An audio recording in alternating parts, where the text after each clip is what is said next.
Power star Pawan Kalyan గారు నటించినటువంటి అత్తారింటికి దారేది సినిమాలో ఒక ఫేమస్ డైలాగ్ అయితే ఉంది.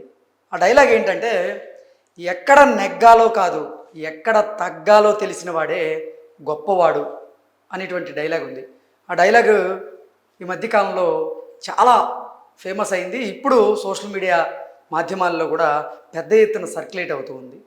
దానికి కారణం ఏంటంటే, అంటే జనసేనాని పవన్ కళ్యాణ్ గారిని ఉద్దేశించి ఈ ఫేమస్ డైలాగ్ అనేది ఈ మధ్యకాలంలో సోషల్ మీడియా మాధ్యమాల్లో చక్కర్లు కొడుతూ ఉంది. ఎందుకు ఈ మధ్యకాలంలో సోషల్ మీడియాలో ఈ డైలాగ్ ఎక్కువగా చక్కర్లు కొడుతుంది అనేది మనం ఒకసారి విశ్లేషణ చేసుకునేటువంటి ప్రయత్నం కనుక చేస్తే, రాజకీయాల్లో ఎక్కడ నెగ్గాలో కాదు ఎక్కడ తగ్గాలో తెలిసిన వాడే జనసేనాని పవన్ కళ్యాణ్ అంటూ ఇప్పుడు పవన్ కళ్యాణ్ అభిమానులైతే ఆయన్ని పెద్ద ఎత్తున కొనియాడుతూ ఉన్నారు. దీనికి కారణం కూడా లేకపోలేదు. ఈ మధ్యకాలంలో జనసేన అనే పవన్ కళ్యాణ్ సోదరుడైనటువంటి కొణిదెల నాగబాబు గారికి ఆంధ్రప్రదేశ్ క్యాబినెట్లో స్థానం దక్కబోతుంది అనేటువంటి వార్తలు పెద్ద ఎత్తున చక్కర్లు కొట్టాయి. అయితే దాన్ని ఆంధ్రప్రదేశ్ ప్రభుత్వం కూడా బలపరిచింది. అలాగే కొన్ని సందర్భాల్లో జనసేన పవన్ కళ్యాణ్ కూడా నిజంగా నాగేంద్రబాబు గారికి అవకాశం ఇవ్వబోతున్నట్లుగా మంత్రిగా ఆయన కూడా పలు సందర్భాల్లో వ్యాఖ్యానించడం జరిగింది. అయితే దాని మీద పెద్ద ఎత్తున విమర్శలు అయితే వచ్చాయి. జనసేన పార్టీ అనేది కులసేన పార్టీ అని, అలాగే కాపు సేన పార్టీ అని, ఇలా రకరకాలుగా జనసేనని టార్గెట్గా చేసుకొని కొంతమంది నెటిజన్లు అయితే సోషల్ మీడియాలో రకరకాల కమెంట్లు అయితే చేశారు.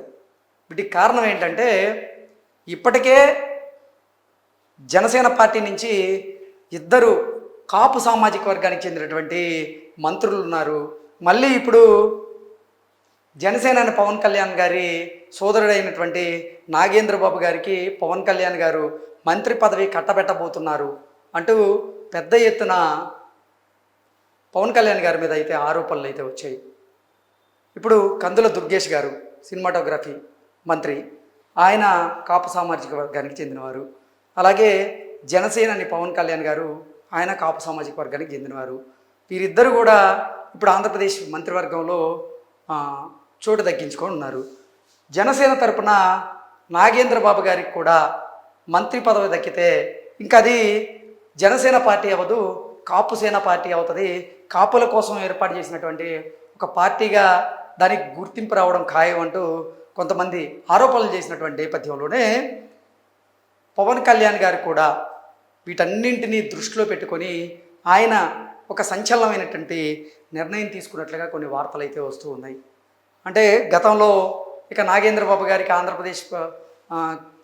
ఆంధ్రప్రదేశ్ ప్రభుత్వంలో ఉన్నటువంటి ఆంధ్రప్రదేశ్ ప్రభుత్వం తరపున మంత్రి పదం ఖాయం అంటే ఎవరైతే భావిస్తూ వచ్చారో దానికి ఇప్పుడు కొన్ని బ్రేకులు పడ్డట్టుగా మనం విశ్లేషణ చేసుకోవచ్చు. దానికి కారణం ఏంటంటే, జనసేన పవన్ కళ్యాణ్ గారు ఆయన నిర్ణయం పట్ల ఆయన పునరాలోచనలో ఉన్నట్లుగా, ఇప్పటికే జనసేన నుంచి ఇద్దరు కాపు నేతలు, కాపు సామాజిక వర్గానికి చెందినటువంటి నేతలు ఎవరైతే ఉన్నారో వారు మంత్రులుగా ఉన్నటువంటి నేపథ్యంలో ఇప్పుడు మళ్ళీ తన సోదరుణ్ణి మంత్రిని చేస్తే అది పార్టీకి నష్టం చేకూర్చేటువంటి అవకాశం ఉందని భావించారని, అందుకే ఇప్పుడు నాగబాబు గారికి మంత్రి పదవి కట్టబెట్టడం విషయంలో పవన్ కళ్యాణ్ గారు పునరాలోచనలో పడ్డట్టుగా, దానికి బ్రేకులు వేసినట్లుగా, ఇప్పుడు ఆయన ఒక సంచలనమైనటువంటి నిర్ణయం తీసుకున్నట్లుగా నాగేంద్రబాబు గారిని ఎమ్మెల్సీ పదవి అంటే ఎమ్మెల్సీ ఇవ్వడం ద్వారా, లేదంటే ఆయనకి నామినేటెడ్ పోస్ట్ ఏదైనా ఇచ్చి చైర్మన్ పదవి కట్టబెట్టాలి అన్నట్లుగా పవన్ కళ్యాణ్ గారు ఆలోచనలు చేస్తున్నట్లుగా ఒక వార్త వస్తూ ఉంది. అలాగే మరో వార్త ఏంటంటే, పవన్ కళ్యాణ్ గారు నాగేంద్రబాబు గారిని రాజ్యసభకు పంపించాలి, పెద్దల సభకు పంపిస్తేనే నాగేంద్రబాబు గారికి ఉన్నటువంటి పరిజ్ఞానం ఏదైతే ఉందో అది పెద్దల సభకి బాగా ఉపయోగపడుతుంది, కాబట్టి ఆయన్ని రాజ్యసభకు పంపించాలి అనేటువంటి ఆలోచనలో పవన్ కళ్యాణ్ గారు ఉన్నట్లుగా రకరకాల వార్తలు అయితే వస్తూ ఉన్నాయి. ఏది ఏమైనప్పటికీ నిజంగా ఆ అత్తారింటికి దారేది సినిమాలో ఉన్నటువంటి ఆ డైలాగ్ ఏదైతే ఉందో ఆ డైలాగ్ అయితే పవన్ కళ్యాణ్ గారికి పూర్తిగా యాప్ట్ అవుతూ ఉంది. ఎక్కడ నెగ్గాలో కాదు ఎక్కడ తగ్గాలో తెలిసిన వారే పవన్ కళ్యాణ్ గారు రాజకీయాల్లో తాను నెగ్గడం కంటే కూడా అంటే తన స్వార్థ ప్రయోజనాల కంటే కూడా రాష్ట్ర ప్రయోజనాలనే ఆయన దృష్టిలో పెట్టుకుంటారు అన్నట్లుగా, అందుకే ఆయన నెగ్గడం కంటే కూడా అవసరమైన సందర్భాల్లో ఆయన తగ్గుతూ వస్తారు అన్నట్లుగా కూడా కొంతమంది రాజకీయ విశ్లేషకులు అయితే వారి విశ్లేషణను అందజేస్తూ ఉన్నారు. 2 రోజుల క్రితం పవన్ కళ్యాణ్ గారు నారా చంద్రబాబు గారితో భేటీ అయ్యారని, ఆ భేటీలో చంద్రబాబు గారు ఈ మంత్రి పదవిని ఉద్దేశించి పవన్ కళ్యాణ్ గారికి ఒక దిశానిర్దేశం చేసినట్లుగా, అలాగే కొన్ని సలహాలు సూచనలు కూడా ఇచ్చినట్లుగా, మీ అన్నయ్య గారికి మంత్రి పదవి ఇస్తే అది మీ పార్టీకి నష్టం చేకూరేటువంటి అవకాశం ఉందా లేదా అనేది మీరు ఒకసారి పరిశీలన చేసుకోమని ఆయన చెప్పినట్లుగా రకరకాల వార్తలు అయితే వస్తూ ఉన్నాయి. ఈ నేపథ్యంలోనే పవన్ కళ్యాణ్ గారు కూడా అన్ని రకాలుగా ఆలోచించి కొణిదెల నాగేంద్రబాబు గారి విషయంలో ఒక నిర్ణయానికి వచ్చినట్లుగా, ఆయనకి కార్పొరేషన్ చైర్మన్గా ఆయన్ని ఎన్నుకునేలాగా ఇప్పుడు పవన్ కళ్యాణ్ గారు వ్యూహరచన చేసినట్లుగా కొన్ని వార్తలు వస్తూ ఉంటే, మరికొన్ని వార్తలు మాత్రం పవన్ కళ్యాణ్ గారు నాగేంద్రబాబు గారిని రాజ్యసభకు పంపించాలి, పెద్దల సభలో అయితేనే నాగేంద్రబాబు గారికి న్యాయం జరిగిద్ది అని పవన్ కళ్యాణ్ గారు భావించినట్లుగా రకరకాల వార్తలు అయితే వస్తూ ఉన్నాయి.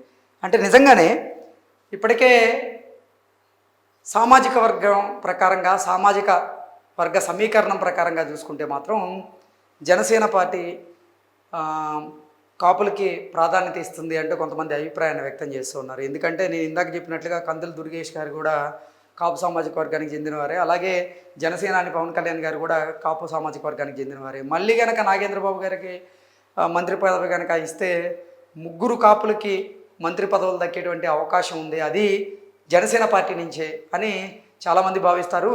కొంతమంది కాపులు కూడా జనసేనకి అలా దూరం అయ్యేటువంటి అవకాశం ఉందని, కాపులతో పాటుగా మిగతా సామాజిక వర్గాలకు కూడా జనసేనకి దూరం అయ్యేటువంటి అవకాశం ఉంది. కాబట్టి అన్ని విషయాలను దృష్టిలో పెట్టుకొని పవన్ కళ్యాణ్ గారు ఇప్పుడు మనం నెగ్గడం కంటే కూడా తగ్గడమే మనకి మన పార్టీకి మంచిదని భావించారని, అందులో భాగంగానే ఆయన తన పాత నిర్ణయాలను ఆయన మార్చుకున్నట్లుగా, ఆయన ఆ నిర్ణయం పట్ల పునరాలోచనలో పడినట్లుగా రకరకాల వార్తలు అయితే వస్తూ ఉన్నాయి. దీని మీద మనకి ఈ నెలాఖరికి ఒక స్పష్టమైనటువంటి క్లారిటీ వచ్చేటువంటి అవకాశం అయితే ఉంది. అంటే నిజంగా పవన్ కళ్యాణ్ గారు నెగ్గుతారా లేదా ఈ విషయంలో తగ్గుతారా అనేది ఈ నెలాఖరికి మనకి ఒక స్పష్టత అయితే వచ్చేటువంటి అవకాశం అయితే ఉంది.